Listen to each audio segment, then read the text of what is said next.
টিংখাগড় এজন দুৰ্ভগীয়া ব্যক্তিৰ কাহিনী দীৰ্ঘদিন ধৰি অঘৰী জীৱন যাপন কটাইছে সৰ্বেশ্বৰ বাউৰী নামৰ ব্যক্তিগৰাকীয়ে কেতিয়াবা যদি কোনোৱে দোকান অথবা জিৰণি চৰাতে তেওঁ নৈশ জীৱন যাপন কৰে নিজৰ সম্পত্তি বুলিবলৈ তেওঁৰ আছে এটা জুলুঙা আৰু এটা ছাতি দিন হাজিৰা কৰি যতে ৰাতি হয় তাতে আশ্ৰয় লয় ব্যক্তিগৰাকীয়ে এসময়ত তেওঁৰ এখন নিজা ঘৰ আছিল কিন্তু ককায়েকে বিক্ৰী কৰি দিলে সকলো মাটি সম্পত্তি আৰু তেতিয়াৰ পৰা অঘৰী জীৱন অতিবাহিত কৰি আহিছে ব্যক্তিগৰাকীয়ে এসাজ খাই এসাজ লঘোনে থাকিও পাৰ কৰিছে দিন ৰাতি সৰকাৰি আঁচনিও আজি পৰ্যন্ত ঢুকি পোৱা নাই ব্যক্তিজনক সৰ্বেশ্বৰ বাউৰীক এটা আশ্ৰয়স্থলৰ ব্যৱস্থা কৰি দিবলৈ সৰকাৰি পক্ষক অনুৰোধ জনাইছে ৰাইজে বহুত দিন ডেকাৰ পৰাই এই গাঁও ভাই চাচনি ফালে আছিলে ইফালে কৰি খাই এইফালে আহি গ'ল তেতিয়া কৰি খাওঁতে বুঢ়াই হৈ গ'লো মানুহ ডেকা মানুহ বজাৰ ঘৰত থাকোঁ ইয়াতো থাকোঁ এই দোকানটোতো থাকোঁ আকৌ খোৱা বোৱাটো ঠিকেই পাওঁ গাঁৱতে যাওঁ এই বাৰীৰ কাম কৰি থাকোঁ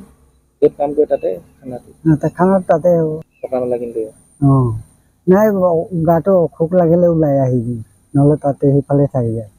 এখেত প্ৰায় অৰিজিনেল ঘৰ হয় বৰ বিশেষ নাজানো কিন্তু মানে কি আমাৰ এই আশে পাশে কেইবাটা ঘৰতো এটা সময়ত কাম কৰি আছিলে আৰু আমি দেখোঁ যে প্ৰায় সন্ধিয়া সময়ত তেখেতে ক'ৰবাত জিৰণি চৰা এটাত নহ'লে ক'ৰবাত তেনেকুৱা পজা ঘৰ যদি থাকে ৰাস্তাত তেনেধৰণৰ এইবিলাকতে থাকে আৰু মই ভাবোঁ যে এনেকুৱা ধৰণৰ যিবিলাক ব্যক্তি আছে সমান্তৰালকৈ এখেতে সম্পূৰ্ণভাৱে ক'ব নোৱাৰি কিন্তু ক'ৰবাত অকণমান হ'লেও এবনৰ্মেল অলপ এটা চিন্ড্ৰম এটা আছে কাৰণ এইখিনি বিশেষকৈ আমাৰ কেৱল মাত্ৰ মানসিকতাৰ ওপৰতে ডিপেণ্ড নকৰে কাৰণ এখেতে পুষ্টিকৰ যিবিলাক আহাৰ পাবলৈ সেইখিনি নাপায় থাকিব পৰা এটা পৰিৱেশ নাই তেনে ক্ষেত্ৰত বাৰু এইবিলাক স্বাভাৱিক তো মই ভাবোঁ যে এনেকুৱা ধৰণৰ যিবিলাক ব্যক্তি আছে তেখেতসকলৰ কাৰণে এটা বিভাগীয় কৰ্তৃপক্ষৰ ক'ৰবাত অলপ চিন্তা কৰাৰ প্ৰয়োজনীয়তা আছে কাৰণ এখেতসকলেও মানুহ হয় কাৰণ এখেতসকলেও যাযাবৰী জীৱন কৰি আছে কাৰণ এখেতসকল থাকিবৰ কাৰণে অন্ততঃ নিম্নতম এটা ঘৰ এটা প্ৰয়োজন হয়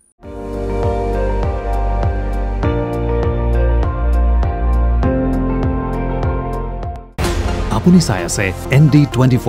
সৰ্বশ্ৰেষ্ঠ নহয় সৰ্বোত্তমৰ দৌৰ